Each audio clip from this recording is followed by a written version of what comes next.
I'm Maria Menounos, and you're tuned in to AfterBuzz TV, the ESPN of TV talk. Now, let the buzz begin. Hit it, Jimmy. Yeah.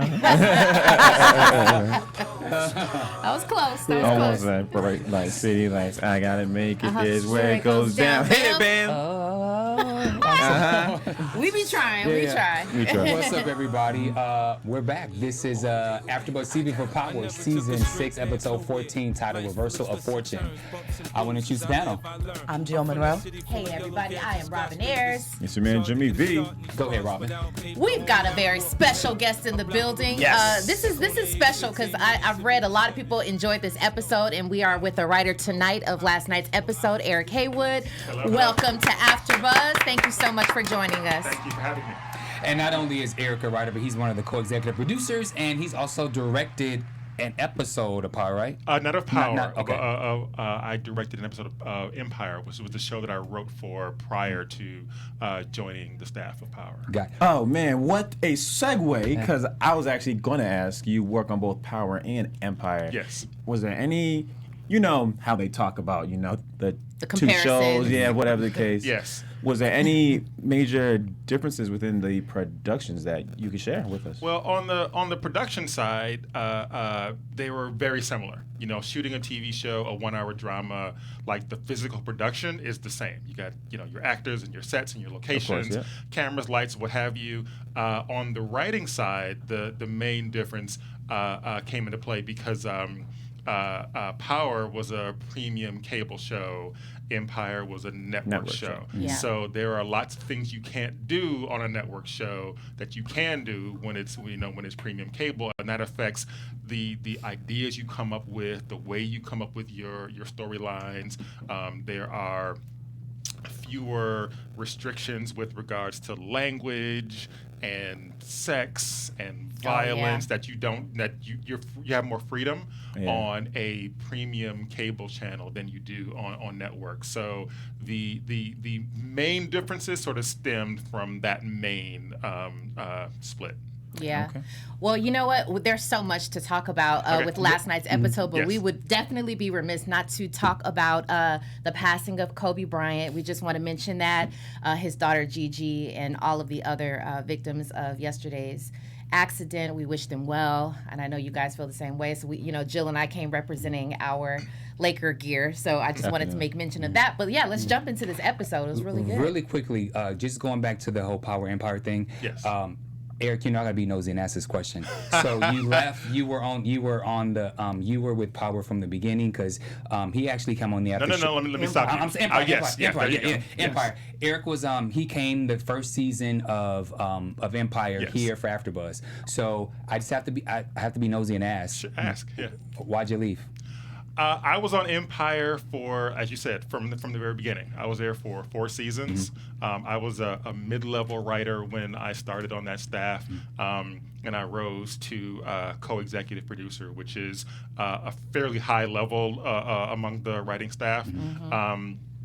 I had directed my first episode of network television. That got me into the Directors Guild, and after 4 years of writing a show like Empire, you sort of get to a point where you know the show so well that it's what I liken it to going to the gym all the time and just doing working out 1 arm. Oh, Yeah. okay, Like yeah. there were as a creative person, the show was still challenging, but it was challenging in a very specific way. Yeah. And I could tell that there were certain creative muscles that I just wasn't getting to work. Yeah.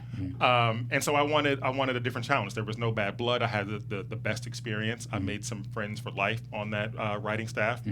But it was time for, I didn't want to get complacent as a creative person. And there are people who, once they find themselves in the fortunate position of working on a successful show, they're like, I'm gonna ride this until the wheels come off, because I got, you know, kids in private school, I got alimony, I got whatever, I got Yeah. overhead. Yeah. Yes. So if nothing else, job stability is one of the things that a lot of people crave when you go into any sort of like creative field. So it's nothing to take lightly when you decide to walk away from it.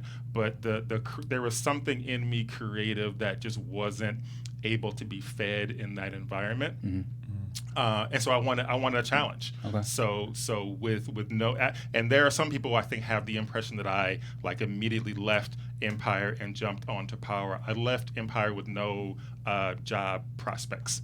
So it Wow. wasn't like I knew Power was waiting for me. Right. The timing just happened to work out that Courtney was looking for some new people at a time when I was on my job search. So it ended up working out, but there was no grand plan to go from one to the other. So I very well could have ended up on, CSI South Dakota when I left Empire, but it happened to work out this way. Okay. Wow. Yeah. So, but with that being said, having flexed that one muscle for that long, I'm sure that that muscle grew and you became very good at that. And, Yes. now obviously I believe in those types of experiences preparing you for the next, and you were able to bring that muscle over to absolutely. Power. And so Absolutely. that's an example of what we saw last night. Yes. And, yes. and also, I love the leap of faith that you took.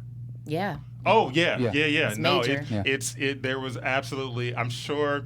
I would imagine like from the outside looking in, it may look like there was like I had a plan. I didn't have a plan. Okay. It literally was a leap of faith. I figured I would land somewhere, and it don't always work out when people make those kinds of leaps, but fortunately it did. Okay. All right. So let's get into the episode, which we really love. Okay. So it opens with a drunk Tate. He's calling Crop on the phone, telling him he needs a job done. He's drunk. He passed out. He wakes up and he's in his brother's house. Who now we see the whole story of his brother Camille, his wife Kamal.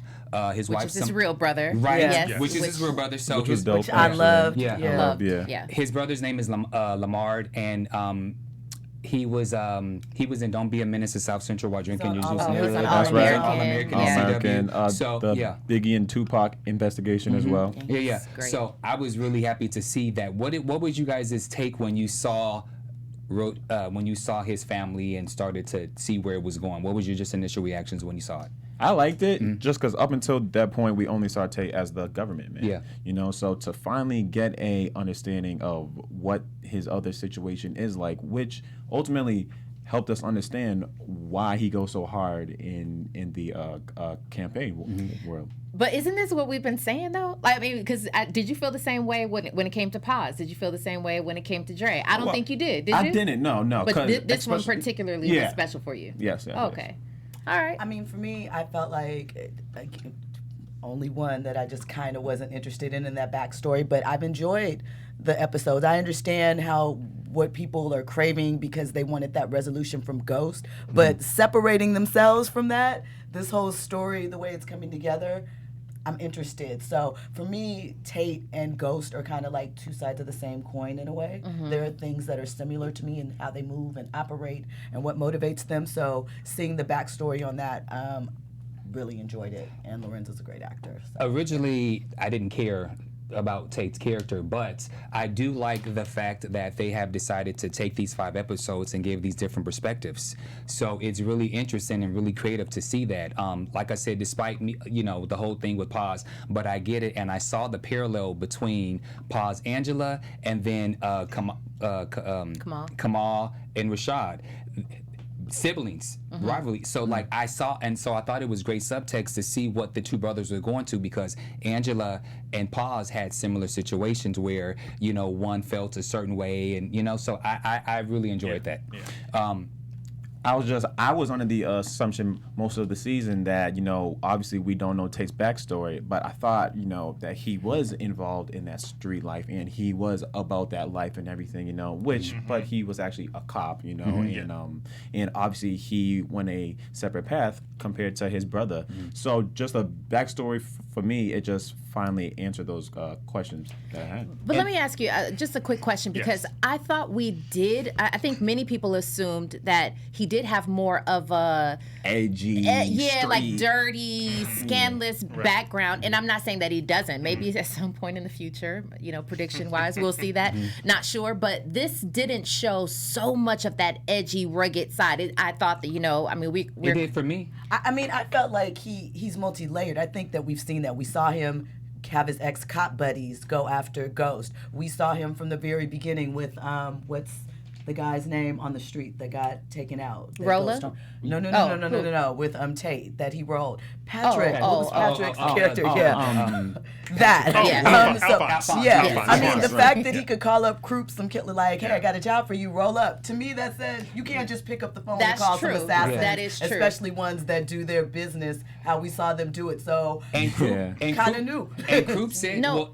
okay. We and that's true, but we've seen him do things before. Yeah. We've seen him in Power 1 through this season, or since Tate has been on the show, we've seen him make calls. We've seen him, do little things, pull people in. So we knew he had a background. What I'm saying is, I thought that it seemed a little bit more polished to me, he and his brother and then the nice family. We didn't get into like the gritty, grit of it. Yeah. You know what I'm saying? So I mean, does that make sense to you? I know what you mean. I mean, I Yeah. get what you're saying, Yeah. but I guess for me, I just feel like that's a lot of like dirty cops. Like even the cops that were sitting in the room with him, which we'll get to. Yeah. But I just feel like there's a line, Okay. and that sometimes when you're trying to do the right thing, we saw that with Angie and Greg throughout the thing. Sometimes your passion for wanting to do the right thing slides you to the other side. What's That's your right. take on it, Eric? Well, I think, and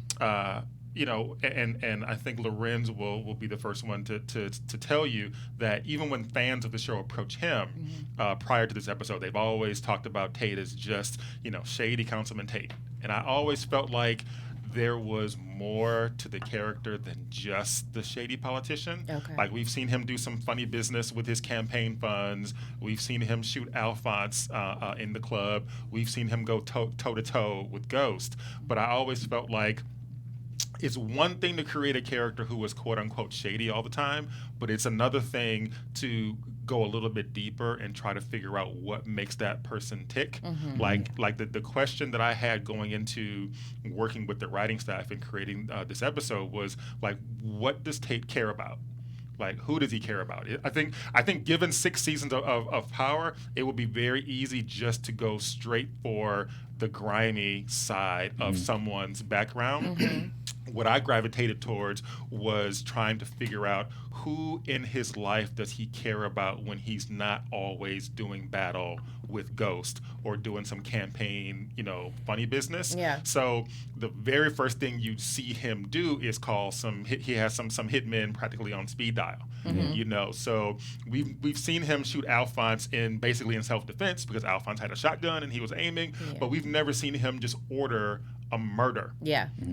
So we kind of start him off in a sort of a gritty area, and then the next thing you know, you're being introduced to his family. brother Yeah. and his sister-in-law and his nephew, and I feel like the plan was to keep the viewer a little bit on their heels in terms of like not really knowing what to expect from this environment. Okay. And that's actually what I did get. Yeah. And perfect way. So now let's go into the crop, to the Croo, and to I'm blanking out. Carter's character. So now we finally see. We've been seeing dead. We've been seeing Dead said. We've seen him on the ground for many episodes now, and so we finally get to see him. So we open up with Croo and with his son in the middle of he's teaching his son the game. Okay. Yeah. Before you go there, just a question from one of the fans that I thought is really great because it goes to this to what you're saying, Bamm.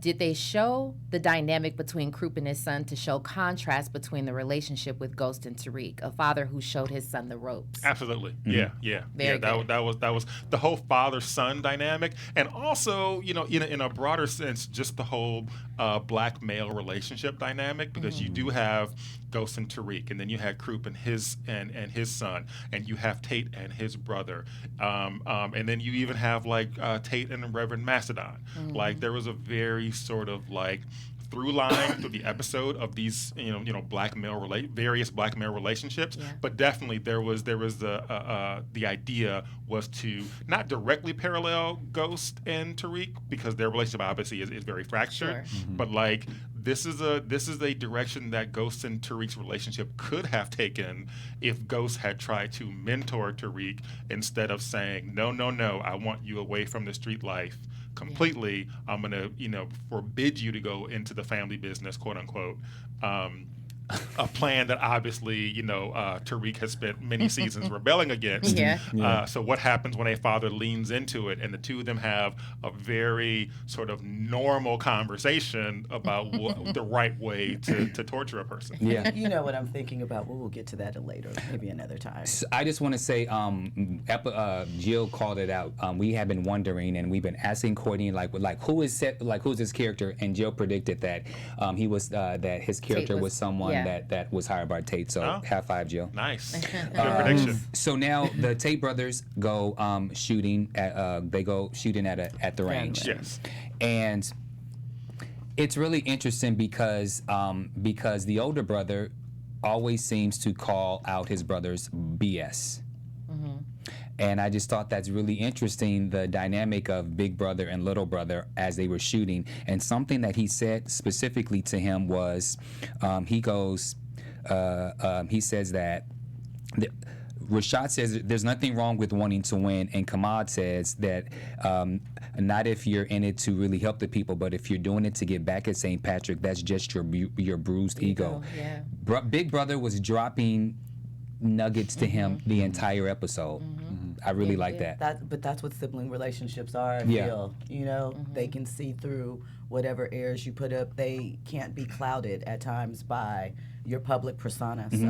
So then moving forward, so after the gun range, he needs his brother to go take him to where Ramona, Steve Ott, and Lorette Walsh is, and he wants to get back into the race, and it was an epic fail. What did you guys think about that? Desperate measures. And then especially too, I'm sorry, Joe, but he stepped in the restaurant in just a regular hoodie, so it wasn't, and down and out. And so when Big Brother said, "Let me get you something to wear," that's all he had to wear. I mean, that's deep. I mean, I just think he wasn't. Their plan in leaving the house was to go to the shooting range. So it's like he's going to wear something casual. He's not going to say put on a suit and then let's go to the police range and shoot some guns to blow off some steam and nurse your hangover or whatever. So it wasn't a plan in that moment to go to that restaurant. He in the conversation with his brother, he sort of got the idea to say, you know what? Even my brother thinks I'm out. Yeah. So we wanted to just keep on hitting Tate hard all through the beginning portions of the episode. It's like loss after loss after loss. And then he is desperate. He basically goes to the restaurant, he tracks them down, he goes in there and he begs. And they still tell him no. Yeah. What I have to say is, exactly what you just said was literally what I felt. It felt, and Lorenz did a wonderful job with his, he did his thing with that episode, but literally each hit, you saw it more and more in his face. His body language, his pressure just kept getting to him. So exactly what you wanted to achieve, it came off that way. And then so once he goes see Reverend Macedon, he hits him with Tate says that running again is impossible. Rev hits him with the word of Luke, says impossible. What's impossible with man is possible with God. And Tate says, then tell God to get up off his ass and send him a miracle. I was like, such a great line. I was like, are you talking about my God? Hold on, Tate. Hold on. That was pretty deep. Yes. Yeah. Once again, it's like you want to show just how far Tate had fallen. Yeah. Again, you see him, in slick mode almost all the time, and it was like, what does it look like for this character to be at the end of his rope? Yeah. Okay, so am I mistaken? Remind me or tell me if I'm wrong, but was the very next scene when Cooper Sachs and Blanca came into the office? Yes. That was the very next scene, right? We saw a scene of Chris dropping the nugget of he wants a letter of recommendation. Then he gets on the phone and says, I'm going to get the job from Ramona Garrett. Yes. Then he later goes and... Okay, but I want to make a point about that specific thing. The way my mind looks at things, and this is part of the writing and part of the directing. So he says, tell God to get up off his ass and send me a miracle or something like that. Well, he goes to the office, and then when they come to him and say, how would you like to help us put, St. Patrick Behind Bars.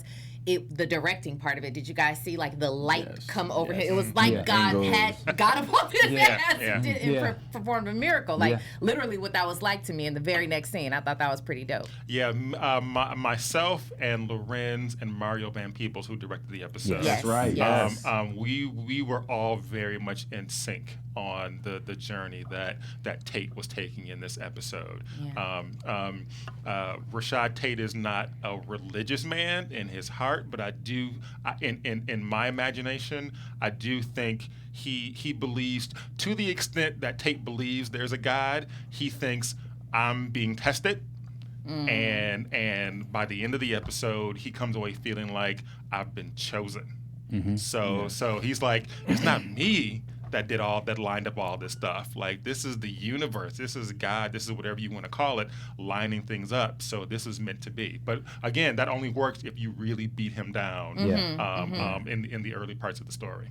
Real Shout quick. out. I'm I was just going to shout out the 278 people in the chat. Make sure you're hitting that like button. We Yes. appreciate you guys dropping in. Keep it coming. Yep. I mean, what a team! Eric Haywood, Lorenz Tate, Mario Van Peebles. I mean, that's a pretty. Such That's a a golden great, team right great there. team. Like, Yeah. what's it like working with them? Like, It was Mario. yeah. It was my first time working with Mario, and Lorenz and Mario go way back, so they worked together before. But Mario came in, he had a ton of ideas, and oftentimes when you work with directors who come from like a feature film background, and they come into TV, they say things like, "I'm gonna make it look like a movie." And they come with all these like visuals, and sometimes they work and sometimes they don't. But when Mario said, "I'm gonna make it look like a movie," he meant it. It did look very And it's a very distinctly visually looking episode. It still feels like Power to me, but he created transitions and all those like lighting effects you're talking about were all his vision. So The conversation at the table in the restaurant, yeah. the way that was shot. yes, yeah. But I've always thought that that Power was always shot in a more cinematic way. Oh, yeah, I yeah. mean, the episodes are an hour. I mean, that's 20 minutes less than an actual movie. Yeah. In some cases, so I've always thought that it was cinematic. Yes. But yeah, I think the shots were great that he did. Yeah. So now let's just go fully into the Tate, the Croo, and to Carter. So Rashad comes to him and says, "Hey, I changed my mind." I changed my mind. Croo and Carter was not having it. Yeah, and shout out to Cedric The Entertainer because he Yeah. definitely brought the funny. You know, Like a rhinestone cowboy. We got to shout out Glenn Campbell and Conway Twitty. Yes. As the soundtrack. I didn't like the comedic parts to it though. I thought it was funny. So is there like an underlying message with like, you know, the conversation that he and his son were having in the car about music? Is there something that you wanted to really kind of pull through Well, there? okay, so here's the thing about the country music. It started off a little.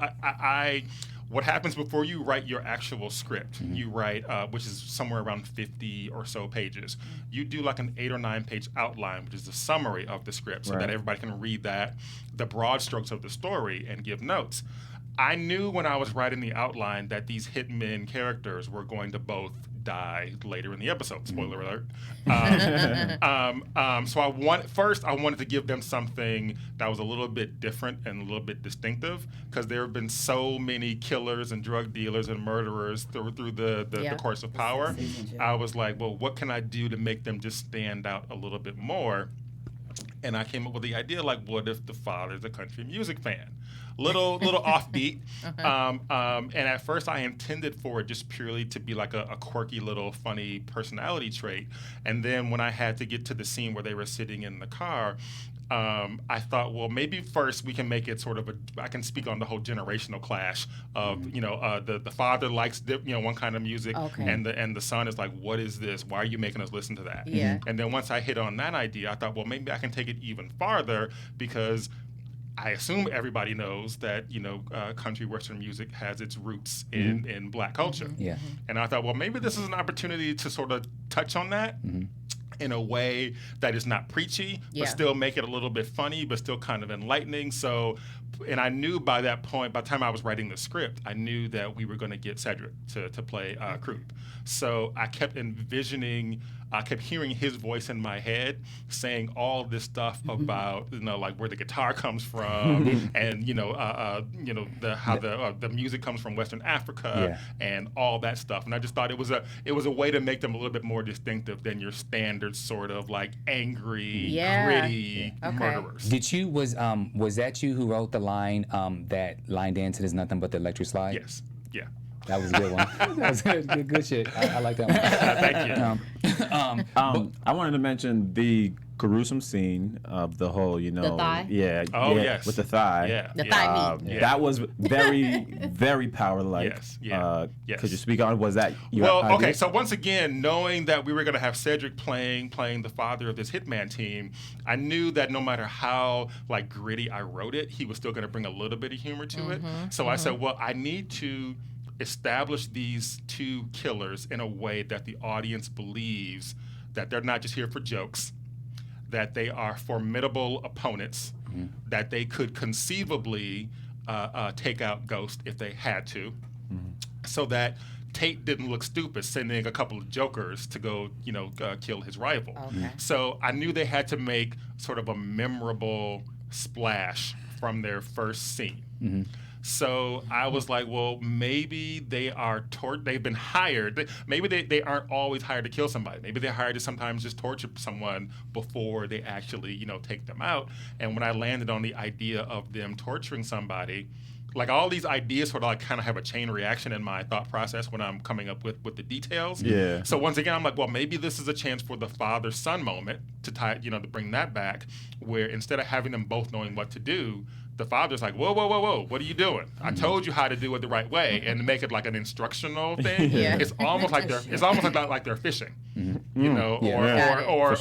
or playing catch. Like put your throw the ball like this.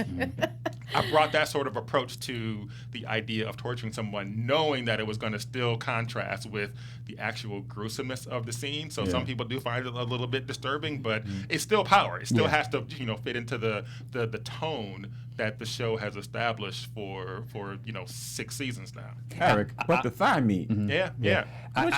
What's your past like, man? What you know about that thigh meat? Well, I'll just say this. I think like most writers, especially if you work in like the crime genre at all, like your Google search history gets real questionable because you do a lot of research for things that if somebody didn't know you were looking it up to write fiction, they'd be like, why are you researching torture and cutting where the arteries and the veins are?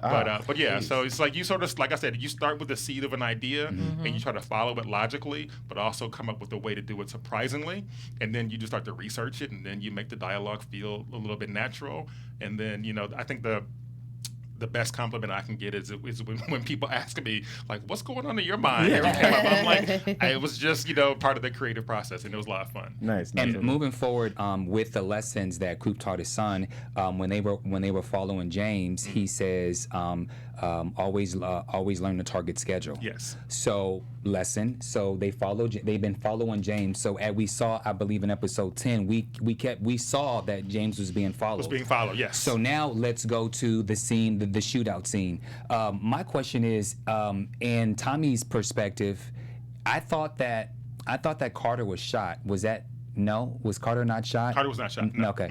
No. So he gets away. Does anybody have anything to say before we move to now his hit with Croo dead, and now he goes to Tate? Well, so here's what I personally thought, and I kept rewinding it, was it looked like Croo was still alive when Tommy walked by him. His mouth was moving. It looked like he was still alive. So part of me thought, at some point he was going to come back, but I guess he is dead. Oh, no, he's dead. He's dead. R.I.P. All right. I just didn't. So somebody asked in the chat room, why did he have such a minute role? Because it's Cedric the Entertainer. I don't know. I mean, I don't know. That's just. Well, I think minute is relative. It's like we came up with a character that best. It's still this hour. This is still a day in the life of Rashad Tate. Yeah. So when you hire your hitman, you want to get some distance and you send him off to do his thing. Yeah. So there were so many other things to address in the episode. So many other characters that Tate had to interact with. Yeah. There just frankly wasn't more time. Yeah. And we tried to construct the story in a way, because we knew once again that Croo was going to die in that shootout. So there just wasn't enough time to give him a whole lot more real estate prior to that that sequence. Any thoughts on Carter coming to seek revenge for his dad? And that was their fault. He tried to tell him to go away, and I was really upset that they were like, you didn't tell us that there were going to be two. I told you to go home, and if you were following Ghost all day long, you knew he was going to meet somebody potentially. You didn't know what he necessarily was going to do, so that's your fault. That's just my thought.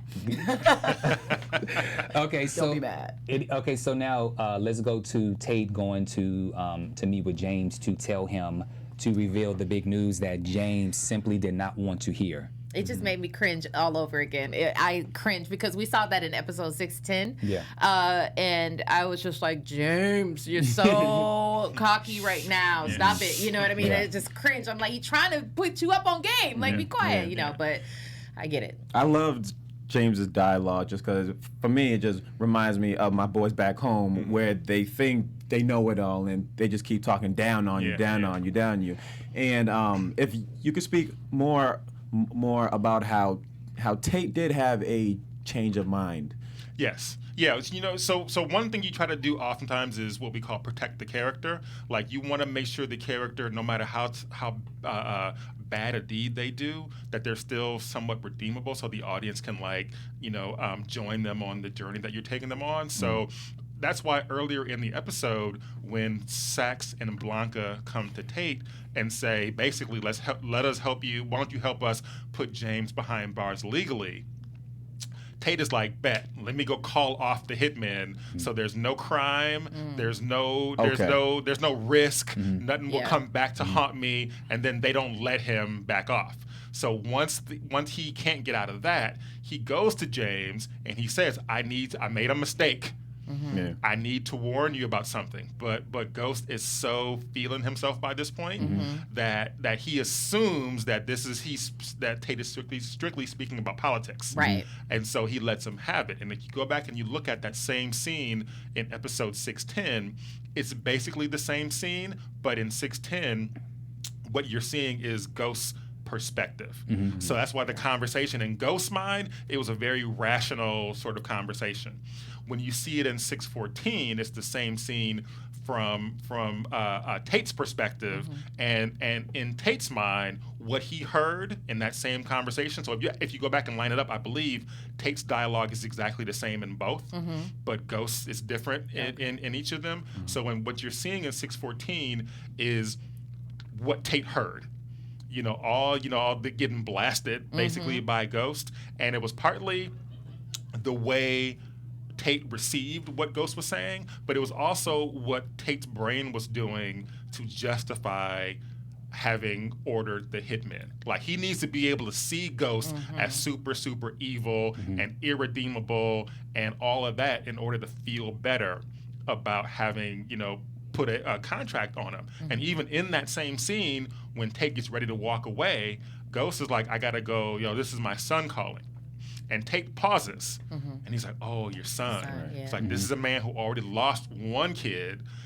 As much as I hate him, I can't let one more, I can't let his son now, be an orphan or be fatherless, rather. Yeah. Right. So he tries one last time. It's like, James, I really got, and James has really said, how many times do I have to tell you? Yeah. And then at that point, it's like, you know what? I've made several attempts to basically, feel better about my decision and give you the warning. And now you're sort of on your own. Yeah. So he goes through all of that in just the one scene. You answered a question. I think we talked about that a little bit, because we do hear, depending upon whose perspective we're watching, we do hear it a little bit differently. So that is exactly how that person perceives it to be. It could be even the same type of dialogue, but said slightly differently or more, and all the writers and all the directors and all the actors were aware of what the intention was. So this was all planned out in detail and executed the way Courtney envisioned it.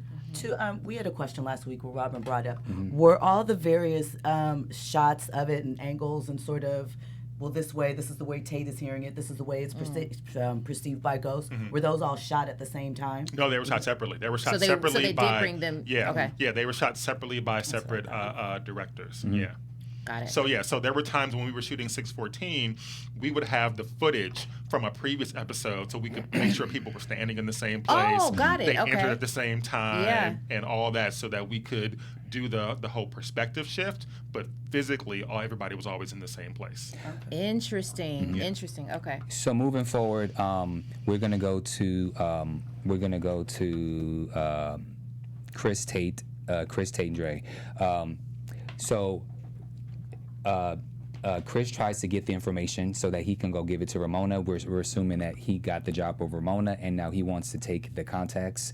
Yeah, it's not really clear what job he got. It's basically that he's like most of us who have quit a job. Sometimes you're like, ooh, I forgot I need my my X, Y, contact, I need yeah. my contacts. So he says, hey, I just came to download my contacts off of this iPad, and I'm not stealing it. Yeah. I'm gonna take my contacts, my Rolodex basically, and leave. And Tate's like, again, he's getting pummeled. He's getting, getting ready to take another loss. Like this campaign worker thinks he's going to take contacts that he generated while he was working for me and take them wherever else, whether it's Ramona or anybody. It's like he can't take that. It's the principle. Yeah. So let's go. Let's just go into Tate and Dre. Period. So he comes up to him afterwards and says that that he has some valuable information on the St. Patrick's, and then he asks about if he know Tariq, and then we see later that he goes and gives him his license plate and his new name. You guys have anything you want to say about that? Yeah, All right, discuss that scene. Okay, and then Tate and Tasha, you have anything to say where he wants him to, he wants Tasha to give all the information away and tell her to go to the cops. Do you think that, okay, or better yet, do you think that that scene is going to be relevant for next week's with Tasha's perspective and Tariq's? The scene with Tate and Tasha. where he tells her you need to go, and when he reveals, think so. yeah. I think so.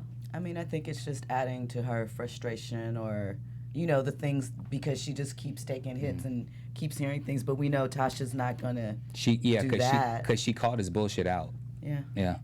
So I just thought that was interesting that, so now moving to the campaign officially shut down. Yeah. Okay. Which part? Like y'all over here sharing notes. No. I'm just looking at his notes. I see what he's doing. This is Yeah. Tasha and Tate. So Yeah. Carter, Rashad, and Kamal, or campaigns officially shut down, and Tasha, Simon, Stern. So let's Wherever go. you want to Okay. So the campaign shut down. Yeah. Campaign shut down, and Stern wants them to co-sign for the campaign, not having it, and so. In the meantime, Eric, Yes. right? Yes. Tate goes from losing to winning. I'm clearly jumping all the way ahead, but I just wanted to know, was that intentional to see him be beat down literally, like loss after loss after loss after loss, and then by the end of the episode, he's on top of the world. He's got a girl in his bed. Yes. He's. That's why, and I'll say that's part of the reason why we call the episode "Reversal of Fortune," because every time, every 5 minutes, his luck is changing. Like his luck has changed. He starts out the episode completely down in his luck. He goes even lower. He goes even lower still. Right. And then through the sequence of events of Ghost getting shot, he manages to use that to his own advantage. So he turns it around. Secures the nomination because now Lorette Walsh is out of the race, and then he takes it even a step further and ends up reuniting with Cassandra. And just when she's like, "Oh, that was fun, let's do it again," he's like, "Okay, you can go too." So it's always, he's always he's always turning over another card. Listen, lots of women were dismissed with transportation on this episode. Lorette, you could get in the cab. Cassandra, you could call it Uber. Going really back to the car scene when Kamal and Tate was in the car, he wanted to pick him up and take him to the police station so that he can do the official report. I thought that this scene was probably one of the most crucial scenes because in the conversation of what they were talking about, you started to see how things unraveled between their relationship, how the older brother thinks that he has it all and that luck is always on his side, and then Rashad was very defensive, on one end saying how you have this. So like, what did you guys think about that scene, and how the brother was trying to get him to give up information information that he didn't want to give up.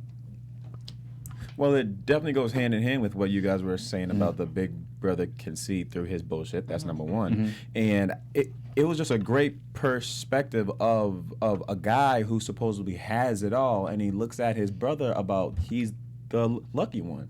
But when you flip the perspective, Tate thinks he's the lucky one, and he's got the family, the kids, and the wife. So for me, it was just a case of the grass isn't always greener. Exactly the idea. Yes. Let's yes. go, baby. Yeah. Let's go. It was the eternal argument of the grass is always greener. It's like when I created Kamal, the idea was I wanted to make him as directly opposed to Rashad in every way that I could think of. Like Rashad is a bachelor. Kamal is a committed family man. Rashad has no kids. Kamal has a son. And even in terms of just like their viewpoint on the world, Kamal looks at his brother and says, you're a politician, you're on TV, you're campaigning, you got people wearing Tate for governor, gear, like you leading a pretty lucky life. And, Rashad has the direct opposite view of his brother, and I knew that once I got them in that car, that was they're basically like in a cage almost, where they just have to finally let out all these things they've probably always felt about each other. Because but the real underlying thing in the scene is Kamal smells something funny going on with his brother. Exactly. He's got good cop instincts. He can't quite put his finger on it, but he really feels like Rashad is involved in something dirty, especially as it involved. Because like somebody came out of nowhere to my neighborhood to shoot you, like that don't happen around here. But not only does Rashad have to lie to save his own skin, he also has to lie to protect his family and keep them out of whatever he's involved in. So Rashad also thinks, you're kind of lucky. He can't say this, but it's like, you're lucky you have me as a protector because I'm trying to handle stuff and keep you out of, the street life. Very ghost-like. Very ghost-like. Yeah. Very ghost-like. ghost-like. And so For the same reasons and the same emotions. And so when at the police station they find out that James has been shot, they go down, and then Rashad does not stay in the car, and the news reporter then says to ask him to make a statement, and he Bodied it. But it was real perfect. quick, that scene of him inside the police station as a viewer, it showed so Tate wasn't the one that shot him. Yes. So I was like, oh, okay, that's not him. Right. But also I thought it was interesting how the cops, they were amongst each other, so they felt comfortable speaking the way that they would not speak in front of other people. Yes. And the look on Rashad's face, to me, showed signs that he almost felt a little guilty for actually, for Carter. Laughing. No, not to say that. I think what Bamm is speaking to is that the two cops were laughing like, oh, another black man down. Yes. Yeah. Oh, you know how those thuggies do, Yeah. right? Yeah. Pound. And I think that he felt some guilt and some reaction to that because he didn't want to be a party to that. Yeah. But also, that's all dead on. But there's also another layer, which is that sitting there in that interrogation room, all the cops came in and said was there's been a shooting, one fatality. So if you're Tate, it's like, did Dre kill Ghost? Or did Ghost kill Dre? Is Dre alive and talking and saying that I sent him? Like, I got to get in there and find out what actually went down so I can try to manage and talk my way out of the situation if people start looking at me. So there's all that. There's a little bit of guilt, and there's also some self-preservation going on. So after he makes the great speech, the next day they're at the brother's house to meet with Stephen Ott and Lorette. Why did they meet at that house? Why didn't they meet? You know what? It's like home court advantage. Okay. It's like Lorette was in a position where she desperately needed Tate. So it's like I'm gonna do whatever I have to. And I think you don't see the conversations and the phone calls that took place prior to this. Yeah. But I like to imagine that if I'm Tate, I'm like, I want you to come to me and grovel. Gotcha. I'm not coming to your office. You're gonna come to me. So partly to Bamm's question, they didn't go to his lavish apartment in the city. They came to the home. Yes. Was that partly a part of his plan? Like, I want you to come see my family. I'm more of a family man. It wasn't so much to meet the family because they did a quick introduction and then the family kind of excused themselves. I do think that house, his brother's house, for all of Rashad's accusations of my brother's the lucky one, like he feels a little more at home and more comfortable there. Yeah. It's like I said, it's home court advantage. Yeah. So I'm gonna lure you into this very sort of like nice, warm family situation, and then I already have a plan that I'm gonna tell you that I want the actual nomination. I don't want to be your running mate. So it's a setup. Yeah. And he gets it, and we were back at the church, and New York needs a way. Right, yeah. Leads On top, and he gave him that good old speech. Yeah, I was like, okay, Tate, let's go. New York. So after that, then we go back to Tate and Cassandra in the house, doing the do, and Ramona comes knocking on the door. I was a little disappointed with her, like the confrontation of Tate after Tate put her on blast, saying that she was sleeping with James and he ruined her. Like, I wanted a better. I needed a better response. Like, I felt like he bodied her. Like, like she just went there just to get more slap in the face in a way. Yeah. And she just It's left. not over. Yeah. It's not over. No, just playing. Well, I mean, We looked to Eric like, So questions. I just wanted to talk about that scene where Tate was in the coffee shop and then, Yes. everybody was like, Tate, la, la, la, la, la. It's back to the idea of reversal of fortune. Like, once again, he's down on his luck. Okay. And then he goes out there, and all of a sudden, it's like he is surrounded by people. Yeah, just like, love. Yeah, And yeah, everybody yeah. loves him at that point. So he gets a taste of like, you know what? Maybe I shouldn't drop out. Like, he doesn't go in there being flashy and shaking hands and kissing babies. He comes in very, discreetly and low-key. Let me get some coffee. Let me get out of here. And then people recognize him. And then people are calling each other and asking for his autograph. And he's like, oh, you know what? The voters still got some love for me. I shouldn't drop out. Eddie inside the chat room says, was Tate getting out of the car with that gun to look for Dre? Yeah, well, once again, Tate was going into the club because he didn't know what he was going to find on the inside. He didn't know if Dre was alive and needed to be taken out. He didn't know if Ghost was alive and I got to do it myself after all these failed attempts at sending people to take him out for me. So there was some uncertainty there. Okay. But before he even gets inside, the reporter is the one who says, Exactly. that St. Patrick is, that he's died. dead. Yeah. So he just, okay, thank you for clearing that up. Do you guys smell a Tate spinoff? I would love to see it. Love to see that, and, I and like his it. brother. Yeah. I would love to see it. Yeah. Is that right? Okay, well. Eric's like, that's Duly noted. interesting. I was noted.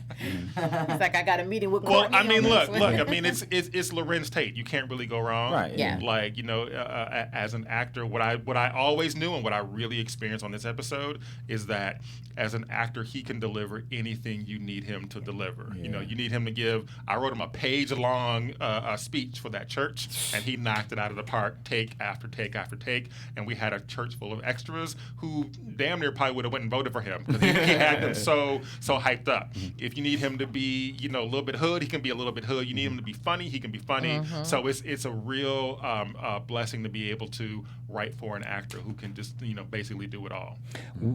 We have someone asked us on our Instagram page, what character do you feel as a screenwriter that you find the most challenging to write about in Power? The most challenging, I probably would have to go with Tate. Because, it's not that anything is easy, but it's like when you're writing characters who are just completely in the criminal world, back to what I was saying earlier about exercising certain, creative muscles. It's like you're really kind of just using that muscle. But Tate is someone who has to constantly move back and forth between the crime world, the political world, his family life, and getting a handle on all those different sides of him was something that I don't think we really had a chance to do with too many other characters. So to try to hit the bullseye was a challenge. Okay. Interesting. And this is just a small question. If you ever write anything to that point, so say for Tate, he's going from back and forth from the criminal world to a polished politician, and you write something specifically, in the script, do actors have any trouble with knowing exactly how to read what you mean? Do you have to guide them sometimes and say, I mean it a little bit like that? Rarely. Okay. 9 times out of 10, they read it, they get it. And sometimes an actor will want to put a little bit of an adjustment on it, like change this word to that word, and you have a little bit of leeway. You have those discussions because sometimes changing one word in a line might seem minor, but it actually changes the whole meaning of the sentence, which changes the whole tenor of the scene, which now, so sometimes you have to watch for that and say, okay, you can change that word, but you can't change this one because this is setting up something. So it's a constant, negotiation basically. And sometimes, they come up with little tweaks that you're like, even as the writer, you're like, oh, I didn't think of that. I look real smart. because you added that one word that I hadn't thought of, but it's all sort of working hand in hand. Nice. Are you writing on Power Book 2, or are you involved? I am ask not. that? No. Okay. No. And what can you tell us about the finale in 2 weeks? I can tell you that there's a finale in 2 weeks. Right. And that is probably about the limit of what I can say without... you don't want to be on the wrong side of 50. So if you hear leaks, you did not hear them from me. Yeah. Really quick, I just want to shout out Stern. That's been throughout one of my favorite characters because I just think he's interesting and I like. Oh yes. And he gave the game Yes. at the end to Rashad Tate because what he said is absolutely what it is, whether it's politics, the drug game, whatever. You back the winner. He was a joy to write for and to work with. He came in. He's a veteran theater actor, so he's one of those actors who's like, you put it on page, I'm gonna deliver it to you. So you had to bring your A game when you're dealing with someone like that. But he could not have been nicer, and he hit home runs consistently, take after take. With that being said, though, we know Stern to be a little he's quirky. His character is quirky. So you know that about him, this interesting thing that he has with black people, and so you even wrote that into what he was saying. You play into that. I gave him that little quote where he comes in saying, about African. He's like, it's an old Swahili expression. I figured you would know what it meant. So, but that was great. That was and when I wrote it, I didn't know if Vector would be like, this is a little over, but he was like, nope. He took him 2 takes and he had it. Oh, nice. That was great. Eric, you've been a great guest. You answered all of our questions, awesome. and you even dived into more. So that's dope. All right, happy to do it. Let everyone know where you can be found. You can find me on Twitter at my name. It's at Eric Haywood. You also can find me on Instagram, also my name, at Eric Haywood. And just really quickly, he is the writer for the new 50 Cent produced show on ABC called For Life, and that comes out on February 11th. Yes. Congratulations. So excited about that. Check that out. Do you have anything else that's coming out soon? No, For Life is the next big thing. Yeah. Okay. And that is a big thing. That is a big we're thing. looking forward to that. Yeah. Let everyone know where you guys can be found. I'm your boy at the Jimmy V, Instagram and Twitter. Find me at Robin Ayers everywhere. At Stiletto Jill everywhere, Mamba forever. And you can find me on social media at Bamm Ericsen. Thank you so much to our guest, writer, producer, so much. director Eric Haywood for stepping in, joining us for writing such a fantastic episode for Power. We'll see you guys in 2 weeks for the final episode of Power. Our founder, Keven Undergaro, and me, Maria Menounos, would like to thank you for tuning in to AfterBuzz TV. Remember, we're not just the first, we're the biggest in the world, and we're the only destination for all your favorite TV shows. Whatever you crave, we've got it. So go to AfterBuzzTV.com and check out our lineup. Buzz you later. The views expressed herein are those of the hosts only and do not necessarily reflect the views of AfterBuzz TV or its owners or principals.